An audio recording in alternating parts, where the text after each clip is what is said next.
Dokter bilang mertua tak bisa bicara lagi, tapi saat suami pergi, ia menunjuk dinding lemari kamar kami. Penasaran? Kugeser panel kayu di balik baju kerja suami. Jantungku mau copot melihat ruangan rahasia penuh berkas asuransi kematian dan foto USG wanita lain. Tiba-tiba pintu depan terbuka. Dan yang kulihat. Sebelum ceritanya dimulai, silakan tulis di kolom komentar dari daerah mana saja teman-teman yang menonton cerita ini. Jangan lupa like dan subscribe channel ini ya. Aroma minyak kayu putih dan disinfektan menguar tajam, memenuhi setiap sudut kamar berukuran 4x4 meter itu. Sudah 6 bulan terakhir, aroma ini menjadi parfum keseharianku, menggantikan wangi vanila yang dulu sering kupakai saat masih bekerja di kantor. Kini, duniaku menyusut sebatas dinding-dinding rumah ini, berputar pada jadwal makan, jadwal obat, dan jadwal membalikan tubuh ibu agar tidak lecet karena terlalu lama berbaring. Sayang, kemeja biruku di mana? Suara bariton Dewa terdengar dari arah kamar utama, memecah konsentrasiku yang sedang mengelap lengan ibu dengan waslap hangat. Aku menoleh sebentar pada ibu. Wanita parubaya itu hanya menatap langit-langit kamar dengan pandangan kosong. Tubuhnya kaku, layu seperti tanaman yang lupa disiram berhari-hari. Dokter bilang stroke batang otak telah memutuskan hampir semua komunikasi saraf motoriknya. Ibu tidak bisa bicara, tidak bisa bergerak, hanya bisa berkedip dan menelan makanan lunak. Itu pun harus dibantu. Sebentar, Mas, seruku pelan, lalu merapikan selimut ibu. Ibu, Naya tinggal sebentar ya buat urus Mas Dewa. Aku bergegas keluar menuju kamar kami. Dewa berdiri di depan cermin, tampak gagah namun sedikit gusar. Wajahnya yang tampan terlihat kencang pagi ini. Di gantungan lemari paling kiri, Mas. Sudah aku setrika semalam, jawabku sambil mengambilkan kemeja itu. Dewa menerimanya, lalu menatapku lekat. Jemarinya menyentuh pipiku yang mungkin terlihat berminyak karena belum sempat mandi pagi. Kamu kelihatan capek banget, Nay, ucapnya lembut. Nada suaranya selalu penuh empati, membuat rasa lelahku seolah terbayar lunas. Maaf ya, aku belum bisa bayar perawat profesional. Uang tabungan kita habis buat biaya rumah sakit ibu kemarin. Aku menggeleng cepat, merasa bersalah jika terlihat mengeluh. Nggak apa-apa, Mas. Ini kan ibu kamu juga. Sudah kewajiban aku sebagai istri. Dewa tersenyum, senyum yang selalu meluluhkan hatiku sejak masa kuliah dulu. Ia mengecup keningku singkat, lalu beralih mengambil gawai di atas nakas. Layar gawai itu menyala sekilas, menampilkan notifikasi pesan masuk. Siapa pagi-pagi begini sudah kirim chat? Tanyaku iseng sambil merapikan kerah bajunya. Dewa memasukkan gawai itu ke saku celana dengan gerakan yang agak terburu-buru. Ah, biasa. Grup kantor. Proyek baru lagi ribut soal anggaran. Ia kemudian menggiringku kembali ke dapur. Di meja makan, sebuah mangkuk porselen tertutup rapat sudah tersedia. Di sebelahnya, ada gelas berisi air putih. Dengar, Nay, suara Dewa berubah serius. Ia menunjuk mangkuk itu. Ini bubur sereal khusus yang aku beli kemarin. Harganya mahal, impor dari Jerman. Kata dokter spesialis yang aku temui kemarin, ini bagus banget buat pemulihan saraf ibu. Aku mengangguk, menyimak instruksinya layaknya murid teladan. Dewa memang anak yang sangat berbakti. Meski sibuk bekerja, ia yang selalu belanja keperluan ibu, bahkan meracik menu sarapan ibu sebelum aku bangun tidur. Ingat, suapi jam 8 teng. Jangan telat semenit pun. Obatnya sudah aku gerus dan campur di dalamnya biar ibu gampang telan. Lanjutnya, tatapan matanya tajam, seolah memastikan aku tidak akan melakukan kesalahan fatal.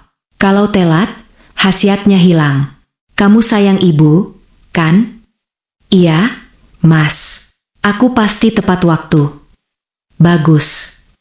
Dewa melirik jam tangannya. Aku berangkat dulu.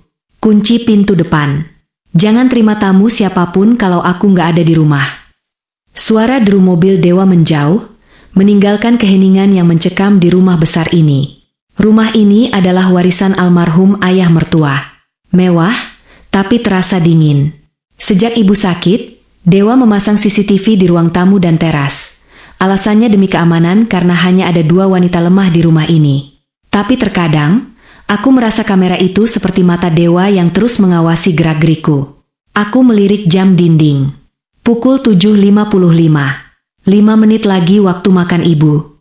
Aku membawa nampan berisi mangkuk bubur spesial itu menuju kamar ibu. Langkahku terasa berat hari ini, entah kenapa. Perasaanku tidak enak, seperti ada batu yang mengganjal di ulu hati. Mungkin hanya efek kurang tidur, pikirku. Di kamar, posisi ibu masih sama.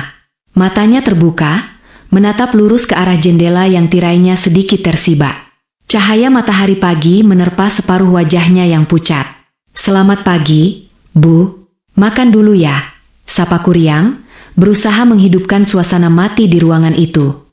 Aku duduk di tepi ranjang, meletakkan nampan di meja kecil. Aroma bubur itu tercium sedikit aneh saat aku membuka tutup mangkuknya. Baunya manis, tapi ada jejak aroma logam atau zat kimia yang samar di ujung penciuman. Mungkin itu bau obat mahal yang dimaksud dewa. Aku mengaduk bubur itu perlahan. Teksturnya kental, berwarna kecoklatan. "Ayo, Bu." Aku menyendokkan suapan pertama, mendekatkannya ke mulut ibu. Bibir ibu bergetar. Awalnya aku mengira itu tremor biasa akibat penyakitnya. Tapi kemudian, aku melihat perubahan drastis pada sorot matanya. Mata yang biasanya kosong itu tiba-tiba membelalak lebar. Pupilnya membesar, memancarkan ketakutan murni yang membuat bulu kuduku meremang seketika. "Kenapa, Bu? Ibu sakit?" tanyaku panik. Aku meletakkan kembali sendok ke mangkuk. Napas ibu terdengar memburu, bunyi ngik-ngik keluar dari tenggorokannya yang kaku. Ia seperti berusaha mengatakan sesuatu, berteriak tanpa suara. Mas Dewa bilang ini obat bagus. Bu, harus dimakan." Bujuku gemetar, bingung harus berbuat apa. Aku kembali mengambil sendok, berniat menyuapinya lagi agar ia tenang. Namun, saat tanganku melayang di udara mendekati wajahnya, sesuatu yang mustahil terjadi. Tangan kanan ibu, yang menurut vonis 3 dokter ahli sudah lumpuh total dan tidak mungkin bergerak lagi, tiba-tiba terangkat dengan sentakan kasar. Jari-jarinya yang kurus dan dingin mencengkeram pergelangan tanganku dengan kekuatan yang mengejutkan. Cengkeraman itu begitu kuat hingga rasanya tulangku mau remuk. Kuku-kukunya menancap di kulitku, meninggalkan rasa perih. "Ibu," jeritku tertahan. Mata ibu melotot, kini berair. Ia tidak melepaskan tanganku. Dengan sisa tenaga yang entah datang dari mana, ia menyeret tanganku menjauh dari mulutnya, lalu menunjuk aku ke arah lemari makan di sudut ruangan dengan jari telunjuk yang gemetar hebat. Di sana, di atas lemari itu, tersimpan stok bubur instan yang biasa disiapkan dewa. Suara desisan keluar dari mulut ibu, parau dan mengerikan, namun cukup jelas untuk membuat darahku berhenti mengalir. "Jangan." Keheningan kembali menyergap kamar itu, seolah-olah jeritan tertahan dan cengkeraman kuat barusan tidak pernah terjadi. Tangan ibu jatuh terkulai ke sisi tubuhnya, kembali menjadi seonggok daging tak bernyawa seperti sedia kala.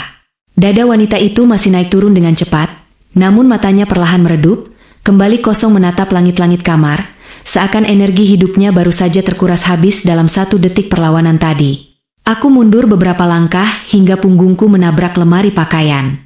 Napasku memburu, berpacu dengan detak jantung yang menggila di dalam rongga dada. "Ibu." Panggilku lirih, suaraku bergetar hebat. Tidak ada jawaban, tidak ada gerakan. Hanya suara ngik-ngik halus dari napasnya yang berat. Aku mengangkat pergelangan tanganku sendiri. Di sana, tercetak jelas 4 bekas merah keunguan berbentuk bulan sabit, jejak kuku ibu yang menancap dalam. Rasa perihnya nyata. Ini bukan halusinasi.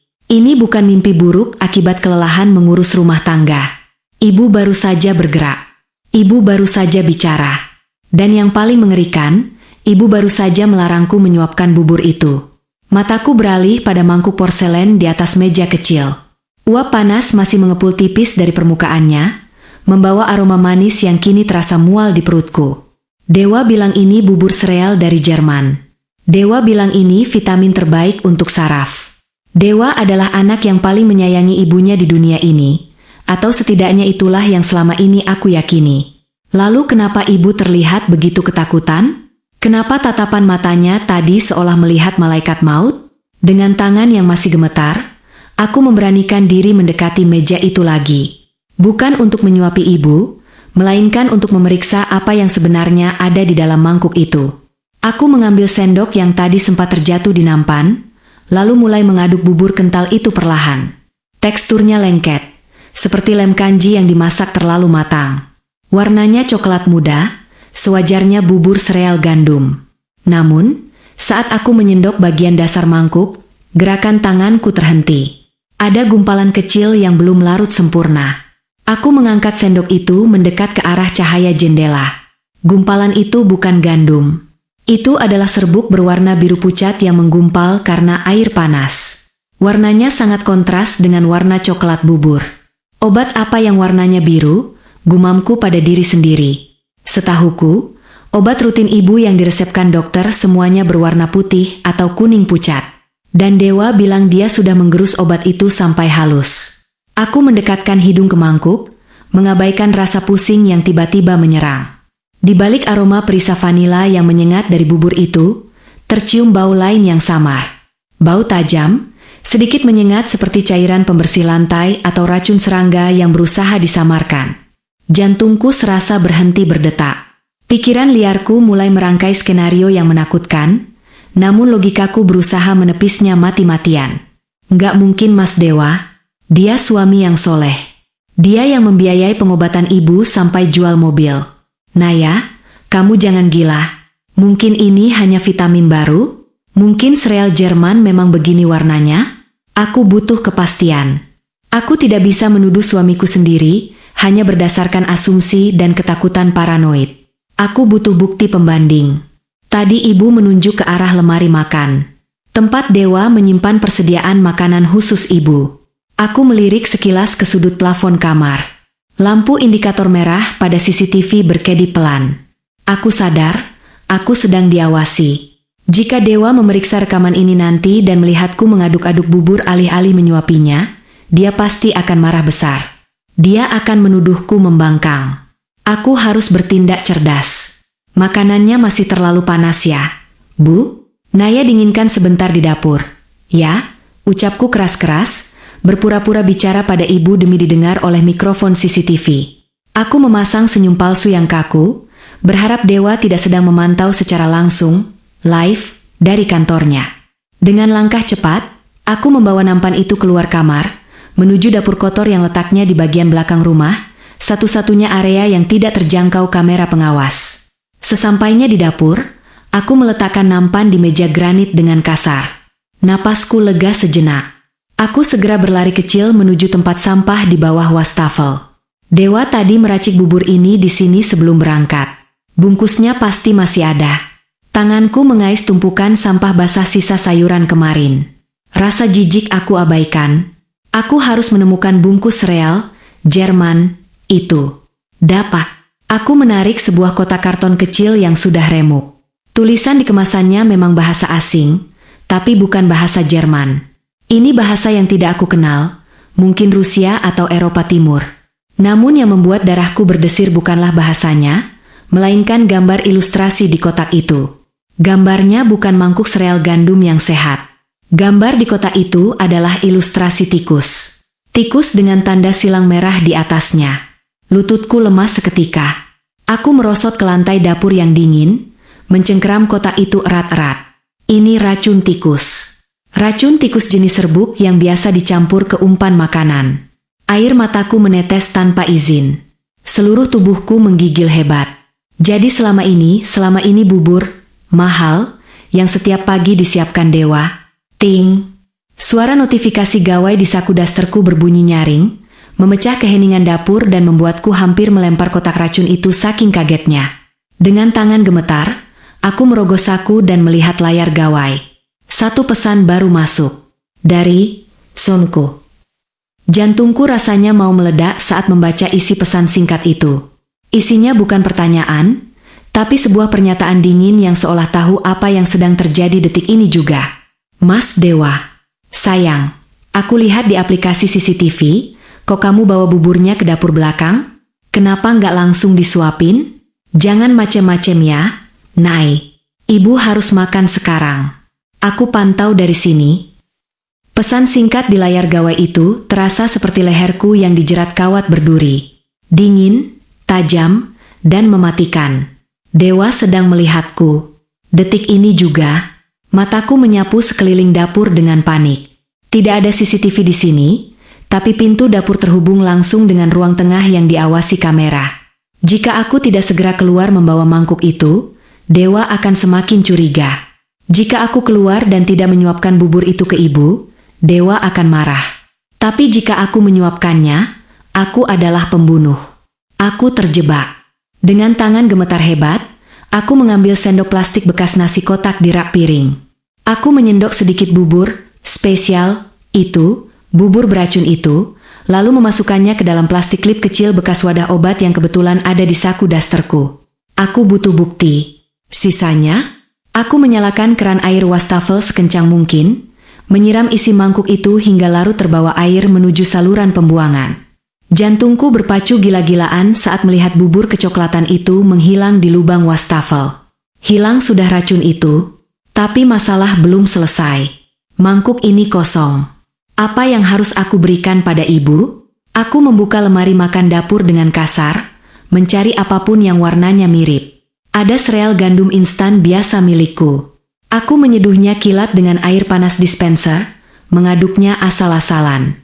Warnanya sedikit lebih terang, tapi di layar CCTV hitam putih atau resolusi rendah, perbedaannya tak akan terlalu ketara.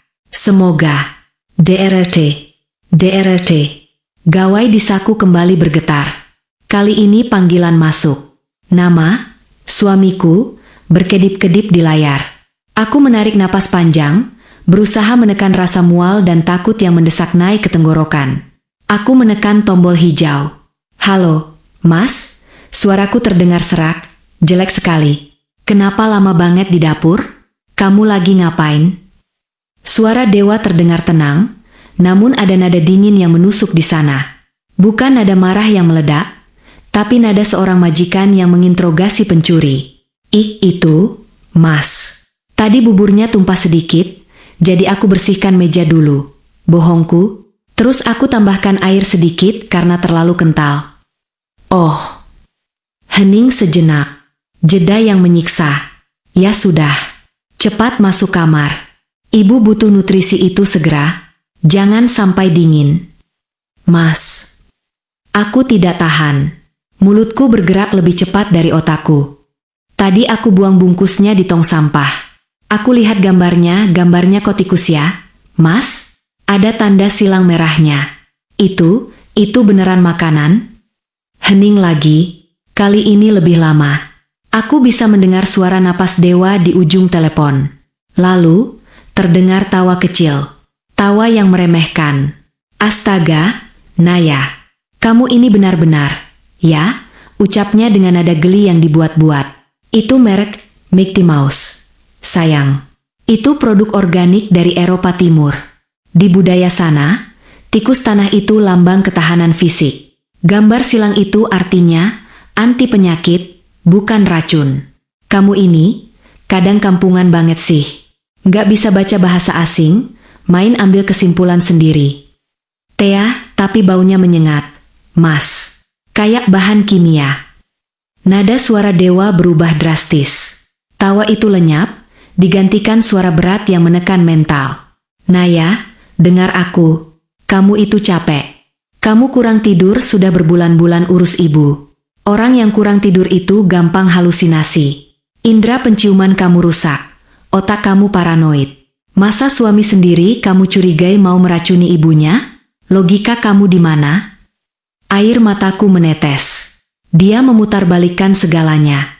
Dia membuatku merasa kecil, bodoh, dan gila. Inilah yang selalu dia lakukan setiap kali kami berdebat. Gaslighting. Maaf, Mas. Cicitku, meski hatiku berteriak menolak minta maaf. Sudah, jangan bikin aku pusing di kantor. Suapi ibu sekarang. Nanti pulang kerja aku bawakan martabak kesukaanmu biar kamu rileks. Kamu cuma butuh istirahat, Nay. Sambungan telepon diputus sepihak. Aku menghapus air mata dengan punggung tangan. Bohong. Instingku tidak pernah salah. Cengkeraman tangan ibu tadi nyata. Ketakutan di mata ibu nyata. Aku membawa nampan berisi bubur gandum biasa itu kembali ke kamar.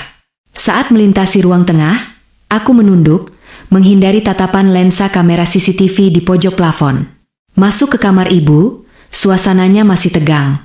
Mata ibu langsung tertuju pada mangkuk di tanganku. Pupilnya melebar lagi, napasnya kembali memburu. Ketakutan itu muncul lagi. Aku segera mendekat, lalu dengan gerakan membelakangi CCTV, menutupi wajah ibu dengan punggungku, aku berbisik sangat pelan di telinganya. Ini bukan yang tadi, Bu. Ini gandum biasa. Naya sudah buang yang jahat. Ibu harus makan ini biar terlihat di kamera kalau ibu nurut sama Mas Dewa. Tolong, Bu, kita harus pura-pura. Ibu menatapku. Ada keraguan di sana, tapi kemudian, perlahan ketegangannya mencair. Ia membuka mulutnya sedikit. Aku menyuapkan sendok pertama. Ibu menelan. Aman. Kami menyelesaikan, sandiwara, makan pagi itu dalam diam. Setiap suapan terasa seperti menelan paku bagi kami berdua. Setelah mangkuk kosong, aku membersihkan mulut ibu. Saat itulah, aku mendengar suara yang membuat darahku membeku. Suara pagar depan digeser. Aku menoleh ke arah jam dinding. Baru pukul 9 pagi. Dewa baru berangkat 1 jam yang lalu. Kantornya butuh waktu 1 jam perjalanan. Tidak mungkin dia sudah pulang. Tapi suara deru mesin mobil yang sangat kuhafal itu terdengar jelas memasuki carport. Dewa pulang. Kenapa dia pulang? Apa dia tahu aku menukar buburnya? Apa dia melihat gerak-geriku di dapur lewat CCTV yang mungkin tersembunyi? Atau dia sadar aku berbohong di telepon? Aku mendengar pintu depan terbuka. Langkah kaki berat sepatu pantofel menggema di lantai marmer ruang tamu, semakin lama semakin dekat ke arah kamar ibu. Naya, sayang. Suaranya terdengar ramah, tapi bagiku terdengar seperti panggilan malaikat pencabut nyawa. Aku berdiri kaku di samping ranjang ibu. Plastik klip berisi sampel racun masih ada di saku dasterku. Kotak kemasan bergambar tikus itu masih aku sembunyikan di balik tumpukan kain lap di dapur, belum sempat aku musnahkan. Pintu kamar terbuka lebar. Dewa berdiri di sana. Dia tidak tersenyum. Wajahnya datar, dingin, tanpa ekspresi. Tatapannya bukan tertuju padaku, melainkan langsung menyapu ke arah meja kecil di samping ranjang. Mencari mangkuk kosong itu. Habis? Tanyanya singkat. Sudah, Mas, jawabku terbata. Dewa melangkah masuk perlahan. Ia mendekatiku, lalu tiba-tiba tangannya terulur dan mencengkram rahangku dengan lembut namun menekan. Ia mendekatkan wajahnya ke wajahku, mengendus pelan. Kok bau buburnya beda? Bisiknya tepat di depan hidungku. Ini bukan bau sereal Jerman yang aku beli. Jantungku rasanya berhenti berdetak saat indera penciuman dewa yang tajam itu mendeteksi perbedaan aroma. Cengkeraman tangannya di rahangku tidak menyakitkan secara fisik, tapi intimidasi yang memancar dari matanya membuat lututku gemetar. Aku harus berpikir cepat. 1 jawaban salah, dan tamat riwayatku. Aku campur madu. Mas, dustaku, memaksakan suara agar terdengar senatural mungkin, meski tenggorokanku tercekat kering. Tadi ibu menolak makan. Mulutnya dikunci rapat. Aku pikir mungkin rasanya terlalu hambar atau aneh buat lidah ibu, jadi aku inisiatif ambil madu di dapur sedikit. Baru setelah itu ibu mau telan. Dewa menatapku lekat, matanya menyipit seolah sedang memindai kebohongan di pupil mataku. Hening beberapa detik yang terasa seperti berjam-jam. Perlahan, cengkeramannya mengendur. Ia melepaskan wajahku dengan gerakan yang sedikit kasar, seolah membuang barang yang tidak terpakai. Jangan sok pintar mengubah resep dokter, desisnya dingin.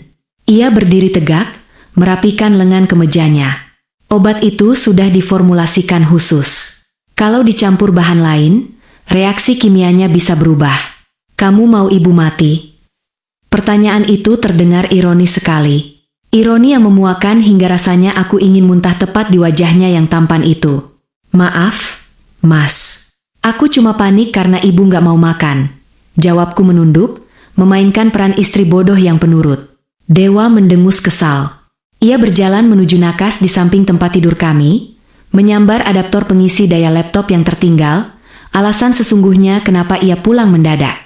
Lain kali tanya dulu. Jangan inisiatif bodoh, ucapnya Ketus sambil berjalan keluar kamar. Sebelum mencapai pintu, ia berhenti dan menoleh tanpa membalikkan badan sepenuhnya. Aku pulang telat malam ini. Jangan lupa obat malam ibu jam 7. Awas kalau kamu campur madu lagi. Iya, Mas. Hati-hati. Setelah deru mobilnya benar-benar menghilang dari halaman, barulah aku bisa bernapas. Kakiku lemas seketika, membuatku terduduk di lantai kamar. Air mata ketakutan mulai mengalir, tapi aku segera menyekanya kasar. Tidak ada waktu untuk menangis. Dewa bisa memantau lewat kamera kapan saja. Aku harus keluar dari rumah ini untuk memeriksa sampel bubur itu. Aku bangkit dan menghampiri ibu. Wanita tua itu menatapku dengan sorot mata yang sulit diartikan, campuran antara rasa terima kasih dan ketakutan mendalam. Ibu tenang ya. Naya harus keluar sebentar. Naya harus pastikan racun apa yang dikasih Mas Dewa. Bisikku sambil membenarkan selimutnya. Naya kunci kamar ini dari luar. Kuncinya Naya bawa. Mas Dewa nggak akan bisa masuk kalau dia tiba-tiba pulang lagi. Ibu berkedip 2 kali. Tanda setuju. Aku segera berganti pakaian, mengambil tas tangan, dan memastikan plastik klip berisi sampel bubur itu terselip aman di saku dalam tas. Di ruang tengah, aku sengaja berdiri di bawah jangkauan kamera CCTV, lalu menelepon nomor layanan pesan antar swalayan, tapi aku tempelkan ponsel ke telinga seolah menelepon Dewa, padahal panggilannya palsu. Halo, Mas? Iya, popok ibu habis. Tisu basah juga. Aku ke apotek depan sebentar ya. Iya, cuma sebentar. Aku bicara sendiri, menciptakan alibi digital kalau Dewa memeriksa rekaman suara CCTV nanti. Dengan motor metik lamaku, aku membelah jalanan kota yang panas. Tujuanku bukan apotek depan komplek, melainkan laboratorium klinik Prodia di pusat kota, tempat sahabat lamaku, Sarah, bekerja sebagai analis senior. Sepanjang perjalanan, kenangan manis bersama Dewa berputar di kepalaku seperti film rusak. Dewa yang melamarku dengan romantis, Dewa yang menangis saat ayahnya meninggal, Dewa yang selalu mencium keningku setiap pagi. Bagaimana mungkin pria selembut itu tega membunuh ibu kandungnya sendiri? Hati kecilku masih berharap ini semua salah paham. Semoga ini hanya paranoiku saja. Sesampainya di laboratorium, aku langsung menarik Sarah ke ruang istirahat staf yang sepi. Wajahku yang pucat dan berkeringat dingin membuat Sarah langsung waspada. Naya, kamu kenapa? Kayak orang dikejar setan, tanya Sarah cemas. Tanpa banyak bicara, aku mengeluarkan plastik klip berisi gumpalan bubur kecoklatan itu.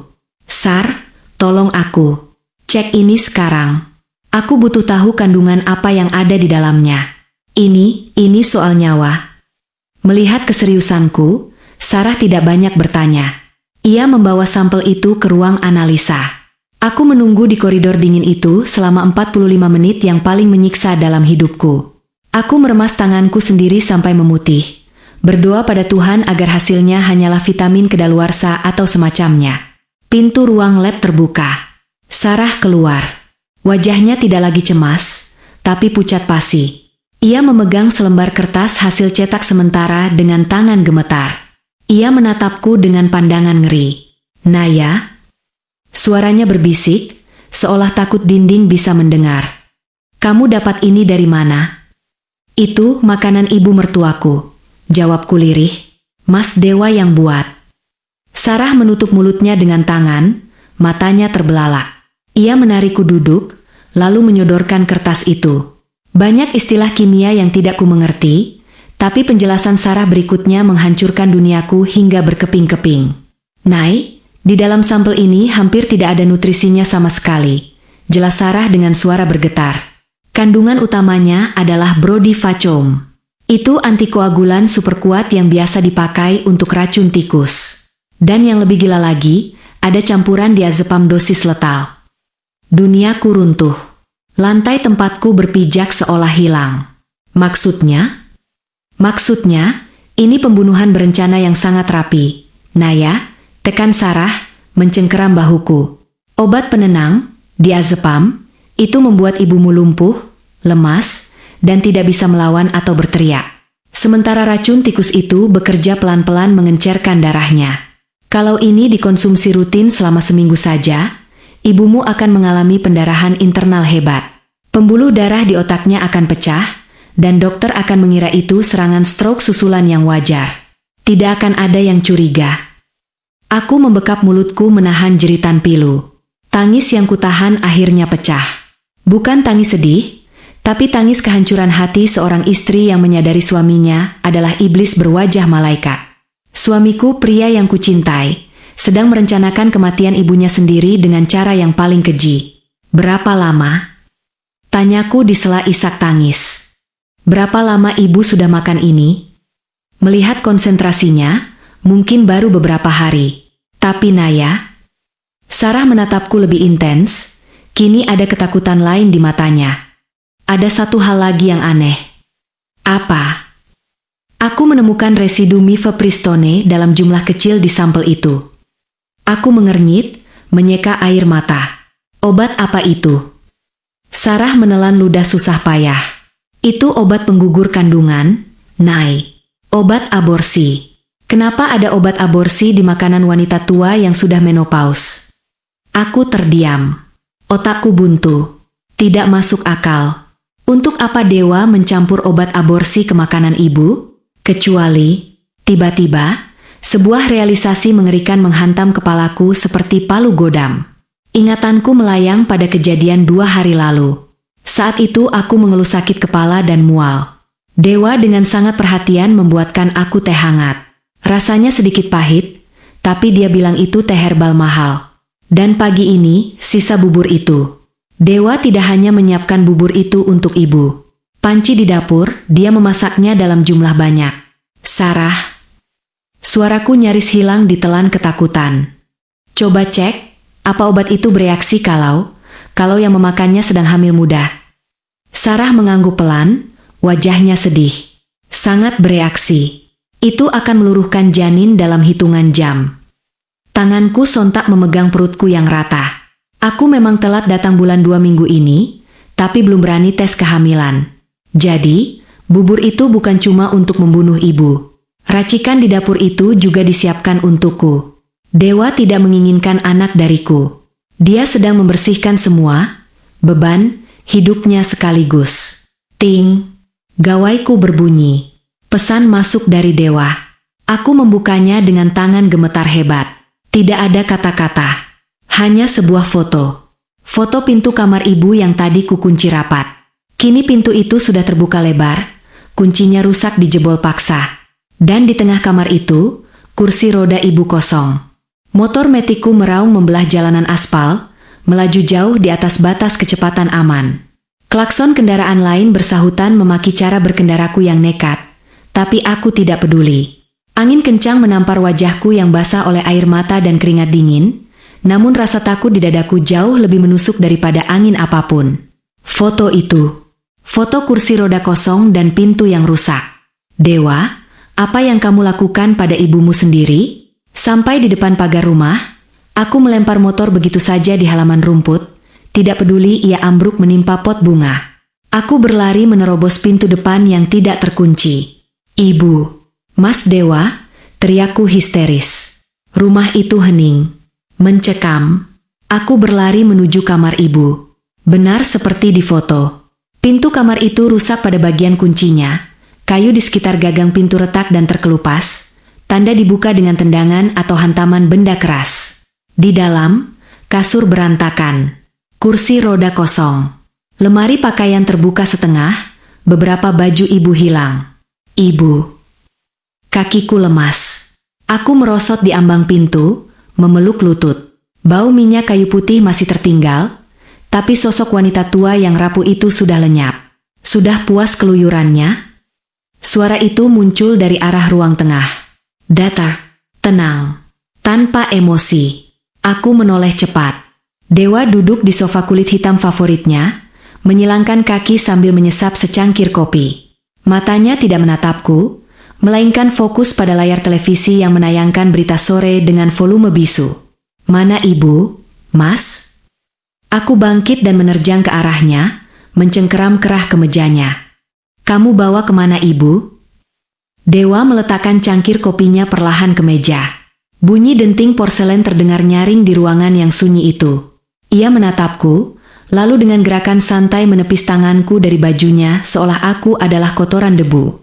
"Kamu tanya ibu di mana?" Dewa berdiri, tinggi badannya yang menjulang membuatku merasa kerdil seketika. Seharusnya aku yang tanya. Istri macam apa yang mengunci mertuanya yang lumpuh di dalam kamar sendirian, lalu pergi keluyuran berjam-jam? "Aku ke apotek, Mas, demi ibu." "Bohong," potongnya dingin. Ia melangkah maju, memojokkanku hingga punggungku menabrak dinding.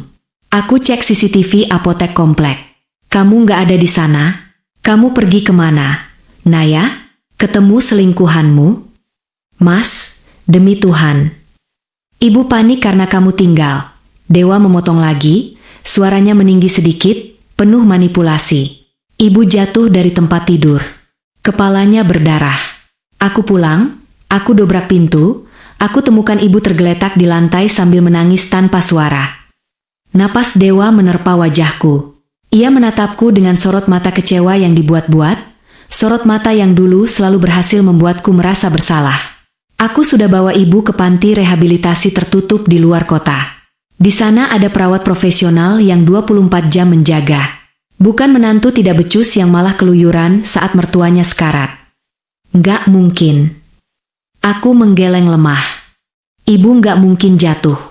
Ibu dilumpuhkan oleh obatmu, Mas." Kalimat itu tertahan di tenggorokan. Aku tidak boleh mengatakannya. Kertas hasil lab dari Sarah terselip di balik pakaian dalamku, menempel di kulit perutku. Itu satu-satunya kartuku. Jika Dewa tahu aku tahu, nyawaku tamat hari ini juga. "Serahkan tas dan ponselmu," perintah Dewa sambil mengulurkan tangan. "Buat apa? Kamu tidak stabil, Naya. Kamu histeris. Lihat dirimu, berantakan, mata merah, bicara melantur. Kamu butuh istirahat total. Aku nggak mau kamu menghubungi siapapun dan mempermalukan keluarga kita dengan cerita hayalanmu." "Enggak, ini hak aku." Aku mendekap tasku erat-erat. Tanpa peringatan, Dewa merampas tas itu dengan kasar. Tenaganya jauh di atasku. Tali tas putus. Aku terdorong hingga jatuh terduduk di lantai marmer yang dingin. Dewa mengambil ponselku dari dalam tas, lalu membanting gawai itu ke lantai hingga layarnya retak 1000. "Mulai hari ini, kamu tidak boleh keluar rumah sampai emosimu stabil," ucapnya sambil memungut bangkai ponselku dan mengantonginya. "Pintu depan dan belakang sudah aku kunci dengan sistem sandi baru. Jendela sudah aku pasang teralis tambahan minggu lalu. Kamu pikir itu buat maling? Itu buat menjaga kamu, Naya." Ia mencengkeram lenganku, menyeretku kasar menuju kamar tidur utama kami. "Mas, sakit. Lepas." Dewa melempar tubuhku ke atas kasur king size kami. Ia berdiri di ambang pintu, menatapku seperti sipir penjara menatap narapidana. "Merenunglah di sini. Jangan coba-coba teriak. Tetangga kanan kiri rumahnya kosong, kamu tahu itu. Dan tembok rumah ini kedap suara." Brak, pintu kamar ditutup. Suara kunci diputar dari luar terdengar 2 kali. Klik, klik. Aku berlari ke arah pintu, menggedornya sekuat tenaga. "Mas, buka. Aku mau ketemu ibu. Mas Dewa jahat. Mas Dewa pembunuh." Hening. Tidak ada jawaban. Aku beralih ke jendela. Benar kata Dewa, teralis besi baru yang dipasang minggu lalu sangat rapat dan kokoh. Kaca jendela terkunci mati. Aku terperangkap. Lelah berteriak, aku merosot di balik pintu. Tangisku pecah lagi. Rasa putus asa menyelimuti seluruh sel tubuhku. Aku sendirian. Terisolasi. Tanpa alat komunikasi. Dan yang paling menakutkan, aku sadar aku sedang hamil anak dari pria yang baru saja mengurungku seperti binatang. Aku meraba perutku yang masih rata. "Maafkan ibu, nak, ayahmu monster." Jam demi jam berlalu. Cahaya matahari perlahan hilang, digantikan kegelapan malam yang menyusup ke sudut-sudut kamar. Lampu kamar tidak kunyalakan. Aku meringkuk di sudut ruangan, memeluk lutut dalam kegelapan. Lapar mulai menyerang, perutku perih, mual akibat hamil muda semakin menjadi-jadi. Tapi aku takut makan. Aku takut minum. Segala sesuatu yang ada di rumah ini mungkin sudah terkontaminasi. Pukul 9 malam. Terdengar langkah kaki mendekat. Pintu kamar terbuka.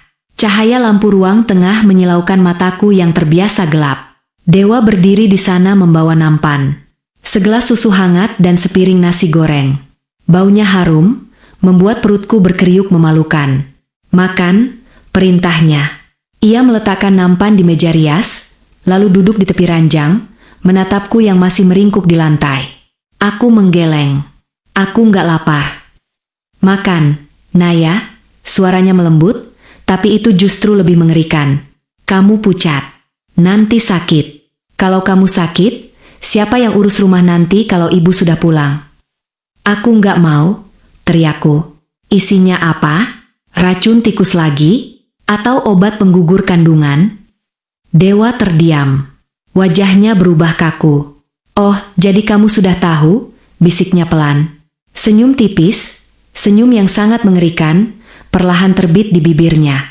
Ia tidak menyangkal. Ia tidak kaget. Dewa bangkit, berjalan santai ke arahku. Ia berjongkok di depanku, lalu tangannya membelai rambutku. Aku menepisnya jijik. Pintar juga istriku ini, ucapnya santai. Tapi sayang, pengetahuan itu nggak akan menyelamatkan kamu. Justru itu bikin semuanya lebih rumit. Ia berdiri, mengambil gelas susu di meja. Minum ini. Ini cuma susu sapi murni. Aku lihat kamu minum di depanku sampai habis. Kalau enggak. Dewa melirik ke arah plafon, ke arah lubang ventilasi udara sentral AC.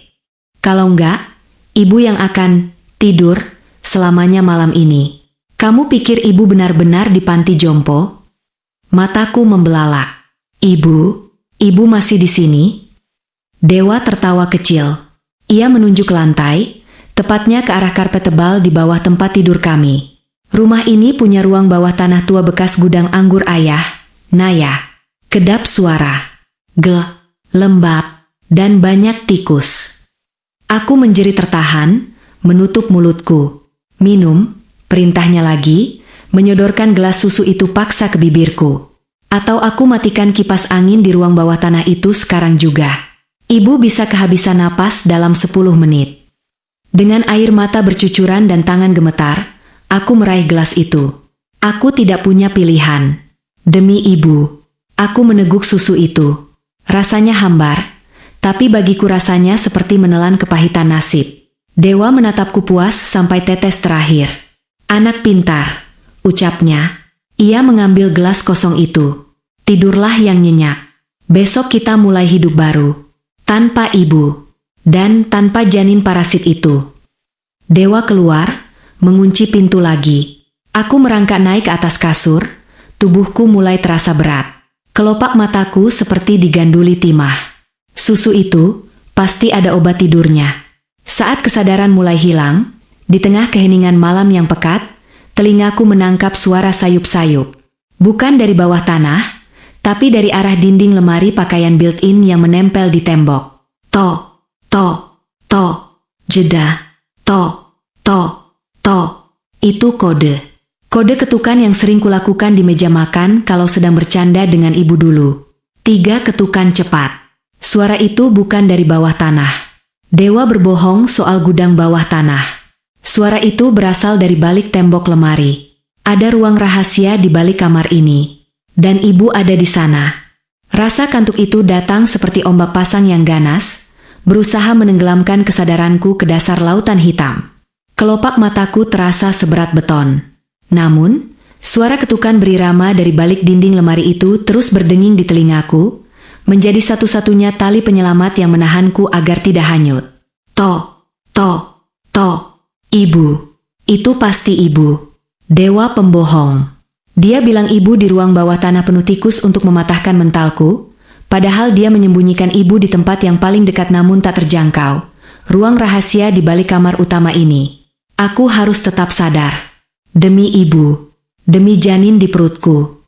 Dengan sisa tenaga yang ada, aku merangkak menuju kamar mandi di dalam kamar utama. Kakiku gemetar hebat, menyeret tubuhku di atas lantai marmer yang dingin. Sesampainya di depan kloset, tanpa berpikir panjang, Aku memasukkan 2 jari telunjukku sedalam mungkin ke tenggorokan. Rasa mual hebat menyerang. Huek. Cairan putih susu bercampur asam lambung menyembur keluar.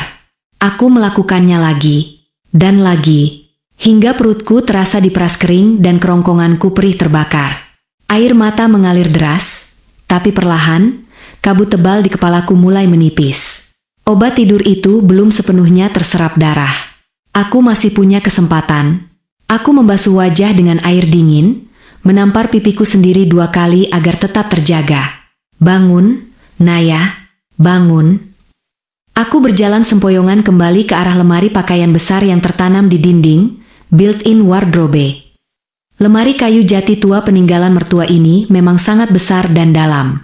Aku membuka pintu lemari, menyingkirkan deretan jas mahal dan kemeja kerja dewa dengan kasar hingga jatuh ke lantai. Aku menempelkan telinga ke dinding kayu bagian belakang lemari. Toh, lemah, tapi ada. Tepat di balik panel kayu ini. Ibu. Bisikku parau. Naya di sini, Bu. Naya dengar. Aku meraba permukaan kayu itu, mencari celah. Rumah tua ini dibangun zaman Belanda. Wajar jika ada ruang penyimpanan rahasia atau brankas dinding yang disembunyikan. Jariku menyentuh sebuah benjolan kecil di balik gantungan dasi, sebuah pasak kayu yang terlihat longgar. Aku menekannya. Klik. Panel kayu di bagian belakang lemari itu bergeser sedikit, memperlihatkan celah gelap selebar 2 jari. Aroma apek dan debu tua langsung menyeruak keluar. Aku mengintip lewat celah itu dengan jantung berdegup kencang. Mataku menangkap seberkas cahaya remang dari lampu bohlam kecil yang menggantung di ruangan sempit itu, sebuah lorong servis di antara 2 kamar. Di sana, di atas kursi kayu reot, aku melihatnya. Ibu. Mulutnya dilakban hitam. Tangan dan kakinya diikat kuat ke kaki kursi. Matanya basah oleh air mata, menatap lurus ke arah celah tempatku mengintip. Dia hidup. Dewa tidak membunuhnya, setidaknya belum. Naya, tolong. Erangan tertahan terdengar dari balik lakban itu. Naya, cari cara buka ini, Bu. Tahan sebentar, ucapku panik. Aku mencoba menarik panel itu agar terbuka lebih lebar, tapi macet. Engselnya berkarat atau dikunci dari sisi lain. Saat aku sibuk mengotak-atik panel, mataku menangkap sesuatu yang lain di dalam ruangan sempit itu. Di atas meja lipat kecil tepat di samping ibu, tergeletak sebuah tablet menyala dan tumpukan berkas dalam map biru. Dewa pasti menggunakan ruangan ini sebagai kantor rahasianya. Tempat dia menyusun rencana busuknya tanpa sepengetahuanku. Aku berusaha menjangkau lewat celah sempit itu. Tanganku yang kurus berhasil masuk. Sedikit lagi, jariku menyentuh ujung map biru itu. Aku menariknya pelan-pelan agar tidak menjatuhkan barang lain yang bisa menimbulkan suara gaduh. Berhasil. Map biru itu kini ada di tanganku. Aku membawanya keluar dari lemari, duduk bersila di lantai kamar dengan napas memburu. Cahaya lampu kamar yang temaram cukup untuk membantuku membaca isinya. Dan seketika itu juga, darahku berhenti mengalir. Ini bukan sekadar rencana pembunuhan. Ini adalah naskah sandiwara. Di halaman pertama, tertulis judul proposal asuransi jiwa ganda dengan nilai klaim total 5 miliar rupiah. Tertanggung, ibu mertua. Penerima manfaat, Dewa. Tapi yang membuatku mual adalah halaman berikutnya. Sebuah surat keterangan medis dari psikiater. Di situ tertulis namaku, Kanaya Larasati. Diagnosa, skizofrenia paranoid akut dengan kecenderungan kekerasan. Tanggal, 6 bulan yang lalu. Gila. Desisku gemetar. Mas Dewa memalsukan rekam medis ini. Dewa sudah merencanakan ini sejak lama. Dia membangun narasi bahwa aku gila. Bahwa aku berhalusinasi. Jika ibu mati besok karena keracunan, dan polisi menemukan sidik jariku di mangkuk atau obat-obatan itu, ditambah surat dokter palsu ini, maka semua orang akan percaya bahwa menantu gila yang membunuh mertuanya. Aku akan berakhir di penjara atau rumah sakit jiwa selamanya, sementara Dewa menikmati uang asuransi itu dengan bebas. Tanganku membalik halaman terakhir. Ada sebuah foto hasil USG 4 dimensi. Mataku terbelalak. Itu bukan janinku. Tanggal di foto itu baru kemarin. Usia kandungannya 34 minggu. Sudah hampir melahirkan. Dan di bawah foto itu ada tulisan tangan Dewa, jagoan ayah. Sebentar lagi rumah ini jadi istanamu. Siapa? Siapa wanita ini? Aku merogoh saku map itu dan menemukan sebuah ponsel bekas. Ponsel lama Dewa yang kusangka sudah rusak setahun lalu. Aku menekannya. Menyala. Tidak dikunci. Aku membuka aplikasi, chat, berwarna hijau. Pesan teratas disematkan dengan nama kontak, rumah baruku. Aku membukanya. Dewa, sabar ya, sayang. Besok eksekusi. Si tua itu sudah lemas. Si Naya sudah aku kurung dan aku kasih obat tidur. Besok pagi, polisi akan menemukan mayat si tua dan si Naya yang bunuh diri karena depresi setelah membunuh mertuanya. Skenario sempurna. Rumah baruku, kamu yakin dia nggak curiga? Awas lo, Mas. Perutku makin sakit. Kayaknya si Dedek mau keluar lebih cepat. Aku nggak mau lahiran di kontrakan sempit ini. Aku mau di rumah utama, sesuai janjimu. Dewa, tenang. Naya itu bodoh dan naif. Dia cinta mati sama aku. Dia nggak bakal ngelawan. Aku membaca pesan itu dengan tangan gemetar hebat. Kemarahan yang belum pernah kurasakan sebelumnya meledak di dadaku, menghapus rasa takut, menghapus rasa kantuk. Bodoh? Naif? Aku melihat foto profil kontak, rumah baruku, itu. Fotonya diperbesar. Itu Sari. Mantan asisten rumah tangga kami yang pamit pulang kampung 3 bulan lalu dengan alasan sakit tumor perut. Ternyata, tumor, itu adalah anak Dewa. Anak laki-laki yang sangat didambakan Dewa, karena aku tak kunjung hamil selama 2 tahun pernikahan kami. Jadi ini alasannya. Dewa tidak butuh aku lagi karena dia sudah punya pabrik anak yang baru. Dia tidak butuh ibu lagi karena warisan rumah dan asuransi lebih menggiurkan untuk membiayai hidup barunya dengan Sari. Aku dan ibu hanyalah sampah yang harus dibuang. Tiba-tiba, terdengar suara bunyi bip-bip pelan dari arah pintu kamar utama. Itu suara kunci digital yang sedang ditekan kodenya dari luar. Dewa akan masuk. Aku panik. Map dan ponsel ini tidak boleh ketahuan. Aku segera melempar map dan ponsel itu kembali ke dalam celah lemari, ke arah ibu. Simpan ini, Bu. Sembunyikan di bawah kursi. Bisikku cepat, lalu menutup panel kayu itu rapat-rapat. Aku menggantungkan kembali jas-jas Dewa dengan asal. Aku berlari ke tempat tidur, menarik selimut, dan pura-pura tertidur pulas dengan posisi membelakangi pintu. Napasku kuatur sedemikian rupa agar terdengar berat dan teratur. Pintu terbuka. Langkah kaki Dewa terdengar masuk. Tapi, ada langkah kaki lain yang lebih ringan mengikutinya. Suara langkah kaki seret, seperti orang yang keberatan beban di perut. Tidur dia? Suara wanita. Cempreng dan manja. Itu suara Sari. Tidur mati, jawab Dewa sambil tertawa kecil. Obat itu dosisnya buat kuda. Dia nggak bakal bangun sampai besok pagi saat malaikat maut menjemput. Ih, Mas jahat banget. Sari terkikik genit. Terus, kamar ini bakal jadi kamar kita kan? Aku mau kasurnya diganti baru ya, Mas. Jijik bekas dia. Apapun buat kamu, sayang. Sini, lihat calon korban, kita yang terakhir kali. Aku merasakan langkah mereka mendekat ke sisi tempat tidur. Bau parfum murah Sari yang menyengat menusuk hidungku, bercampur dengan aroma rokok Dewa. Tanganku mencengkeram sprei di balik selimut. Mereka ada di sini, di dalam kamar ini. Sari ada di sini. Cantik sih, ucap Sari. Terdengar dia sedang menunduk di atas wajahku. Tapi sayang, mandul. Jet. Rasanya ingin kucolok mata wanita itu sekarang juga. Tapi aku harus tahan. Aku harus menunggu momen yang tepat. Sudah, ayo keluar. Jangan bangunkan singa tidur, ajak Dewa. Kita main di kamar tamu bawah saja malam ini. Biar besok pagi kita punya tenaga buat akting nangis di depan polisi. Mereka berdua tertawa, lalu berjalan keluar. Klik, pintu terkunci lagi. Aku membuka mata. Air mataku sudah kering. Yang tersisa hanya nyala api dendam. Mereka pikir aku tidur mati, mereka pikir aku mandul, mereka pikir aku bodoh. Aku menyingkap selimut dan duduk tegak. Aku mengusap perut rataku. Kita akan bertahan, nak, bisikku pada janinku.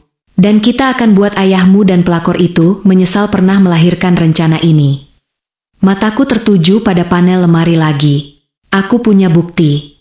Aku punya ibu sebagai saksi. Dan sekarang aku tahu rencana mereka besok pagi. Aku punya waktu 8 jam sebelum matahari terbit untuk membalikkan keadaan.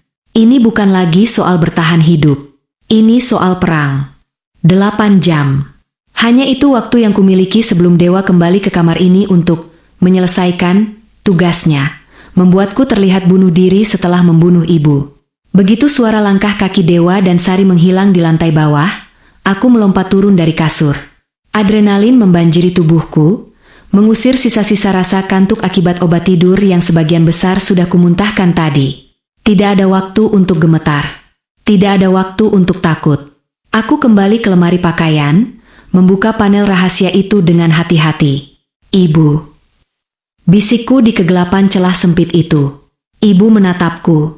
Matanya bengkak, tapi ada nyala api yang sama dengan yang kurasakan. Aku merogoh saku, mengeluarkan pisau lipat kecil yang selalu kusimpan di laci nakas, kebiasaan lama sejak aku sering membuka paket belanja daring. Dengan gerakan cepat namun sunyi, aku mengiris lakban yang menutup mulut ibu. Naya. Suara ibu terdengar parau, pecah, dan menyayat hati. Napasnya tersengal bau apek ruangan itu. Maafkan ibu, nak, ibu salah pilih anak. Ibu melahirkan iblis. Aku menggeleng cepat, menempelkan telunjuk di bibirku. SSST. Jangan nangis sekarang, Bu. Air mata nggak akan menyelamatkan kita. Kita harus bergerak. Aku memotong tali yang mengikat tangan ibu, tapi sebuah ide gila melintas di kepalaku. Aku membiarkan tali di kakinya tetap terikat longgar, dan membiarkan potongan tali di tangannya tetap menggantung seolah-olah masih terikat. Kenapa nggak dilepas semua? Bisik ibu bingung sambil memijat pergelangan tangannya yang lecet. Mereka harus tetap mengira ibu tidak berdaya. Jawabku dingin. Aku menatap mata ibu dalam-dalam. Bu, jujur sama Naya, seberapa kuat ibu bisa bergerak? Ibu menarik napas panjang, lalu perlahan mengepalkan tangannya. Lemah, tapi pasti. Obat itu, dia kasih lewat infus setiap malam. Tapi malam ini dia lupa karena sibuk sama perempuan itu. Kekuatan ibu mulai balik sedikit-sedikit. Cukup untuk pegang benda berat? Ibu mengangguk mantap. Dendam seorang ibu yang dikhianati anak kandungnya sendiri ternyata adalah bahan bakar yang lebih kuat dari vitamin manapun. Aku mulai menggeledah kantor rahasia Dewa di ruangan sempit itu. Di laci meja, aku menemukan apa yang kucari. Sebuah kotak perkakas medis. Ada suntikan yang sudah terisi cairan bening, kemungkinan besar dosis racun terakhir untuk ibu. Ada juga botol kecil cairan pembersih lantai yang baunya sangat menyengat, mungkin untuk skenario Naya minum racun serangga. Tanganku gemetar saat memegang suntikan itu. Ini senjata pembunuh. Tapi di tanganku, ini akan jadi senjata pertahanan. Dewa meremehkan kita, Bu, ujarku sambil memasukkan suntikan itu ke saku dasterku. Dia pikir Naya bodoh, dan dia pikir ibu lumpuh. Itu kesalahan terbesarnya. Aku mengambil map biru berisi bukti kejahatan dan ponsel bekas itu, lalu menyembunyikannya di tempat yang tidak akan terpikirkan oleh Dewa. Di dalam sarung bantal guling yang kusembunyikan di tumpukan baju kotor di sudut kamar mandi. Dengar rencananya, Bu, bisikku di telinga ibu. Besok pagi, saat Dewa masuk, dia akan cek Naya dulu. Dia yakin Naya pingsan total. Saat dia lengah, aku menjelaskan detail rencananya. Ibu menyimak dengan wajah tegang namun patuh. Tidak ada lagi ibu mertua yang judes atau kaku. Malam ini, kami adalah prajurit di medan perang yang sama. Setelah memastikan ibu nyaman dan siap dengan posisinya di balik lemari, aku menutup panel kayu itu kembali, menyisakan celah super tipis agar ibu bisa mendengar kodeku. Aku kembali ke kamar utama. Jam dinding menunjukkan pukul 3 pagi. Masih ada waktu. Aku melakukan sesuatu yang mungkin terlihat aneh. Aku pergi ke dapur diam-diam, menghindari setiap sudut yang mungkin tertangkap mata Sari jika dia terbangun untuk ke toilet. Aku mengambil minyak goreng dari lemari dapur. Kembali ke kamar, Aku mengoleskan minyak itu tipis-tipis di lantai marmer tepat di depan pintu masuk kamar. Tidak terlihat oleh mata telanjang, tapi cukup licin untuk membuat siapa saja terpeleset jika tidak hati-hati. Setelah itu, aku mengambil posisi. Aku tidak kembali tidur di kasur. Itu terlalu beresiko. Jika dewa memutuskan untuk langsung membekapku dengan bantal saat masuk, aku tamat. Aku mengambil selimut tebal, menggulungnya memanjang, dan menyusun bantal di balik selimut itu hingga menyerupai bentuk tubuh manusia yang sedang tidur menyamping. Aku menutupinya rapat-rapat sampai ke kepala. Lalu, aku bersembunyi. Bukan di kolong tempat tidur, bukan di lemari. Aku memanjat naik ke atas lemari pakaian yang tinggi itu. Ada celah sekitar setengah meter antara atap lemari dan plafon kamar. Tempat yang gelap, berdebu, dan strategis. Dari sini, aku bisa melihat seluruh ruangan seperti elang mengincar mangsa. Di tanganku, aku menggenggam sebuah vas bunga keramik yang berat. Hadiah pernikahan dari teman kantor dulu yang ironisnya dipajang di atas lemari ini karena dewa tidak menyukainya. Sekarang, vas, jelek, ini akan menentukan nasibku. Waktu merayap lambat. Detik demi detik terasa seperti siksaan. Aku menahan napas, menahan kram di kakiku, menahan keinginan untuk buang air kecil. Pukul 5.30 pagi. Cahaya matahari mulai mengintip malu-malu dari balik tirai jendela. Burung-burung mulai berkicau, tidak peduli pada ketegangan yang terjadi di dalam rumah mewah ini. Terdengar langkah kaki. 2 pasang kaki. Langkah berat dan langkah seret. Jantungku berdegup kencang. Suaranya begitu keras di telingaku sendiri, hingga aku takut mereka bisa mendengarnya. Bip bip bip bip. Suara tombol sandi pintu ditekan. Klek. Pintu kamar terbuka perlahan. Dewa masuk lebih dulu. Dia sudah rapi dengan kemeja kerjanya, seolah bersiap untuk pergi ke kantor setelah membereskan sampah. Di belakangnya, Sari mengekor dengan wajah bengkak bangun tidur, mengenakan daster sutra milikku yang dia curi dari lemari tamu. Lihat tuh, bisik dewa sambil menunjuk gundukan selimut di atas kasur. Masih ngebo, obatnya manjur banget. Sari terkekeh pelan. Ya udah, Mas, cepetan. Aku udah lapar nih, mau sarapan di luar abis ini beres. Bau kamar ini bikin mual. Dewa mengangguk. Dia mengeluarkan sarung tangan lateks dari sakunya dan memakainya perlahan. Bunyi karet yang ditarik, jepret, terdengar mengerikan di ruangan sunyi itu. Kamu tunggu di sini, awasi pintu, perintah Dewa pada Sari. Dewa melangkah masuk dengan percaya diri. Wajahnya dingin, tanpa belas kasihan sedikit pun. Dia berjalan mendekati tempat tidur, tangannya merogoh saku belakang celananya, mengeluarkan tali tambang kecil. Dia berniat menjerat leher Naya yang sedang tidur. Langkahnya mantap. 1 langkah, 2 langkah. Tepat saat kakinya menginjak area yang sudah kusiapkan. Shred. Sepatu pantofel mahalnya kehilangan pijakan di atas lapisan minyak licin itu. Wah! Dewa terhuyung ke belakang dengan keras. Keseimbangannya hilang total. Gubrak. Tubuh besarnya menghantam lantai marmer dengan bunyi gedebuk yang menyakitkan.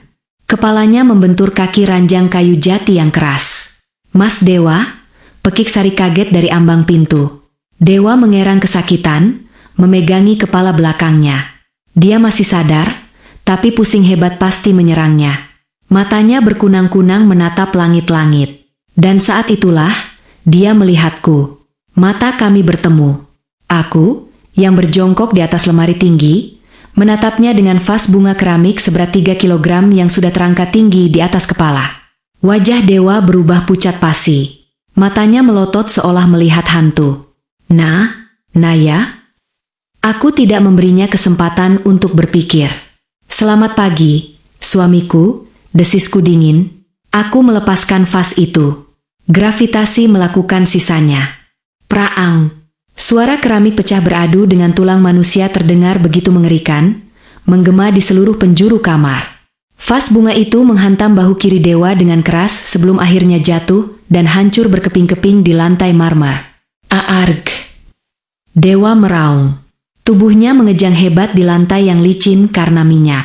Ia memegangi bahunya yang terlihat miring, mungkin retak atau patah, sementara darah segar mulai merembes dari pelipisnya yang tergores pecahan keramik.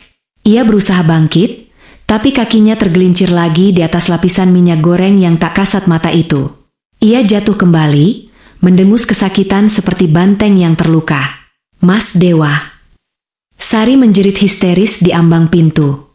Wajahnya pucat pasi, matanya melotot menatap suamiku yang kini menggeliat tak berdaya. Ia menoleh ke atas lemari, menatapku dengan horor seolah melihat setan. "Kaa, kamu." Sari menunjukku dengan tangan gemetar. Aku tidak membuang waktu. Dengan sisa adrenalin yang meledak-ledak, aku melompat turun dari atas lemari ke kasur empuk di bawahnya. Kakiku sedikit ngilu saat mendarat, tapi rasa sakit itu kalah oleh amarah.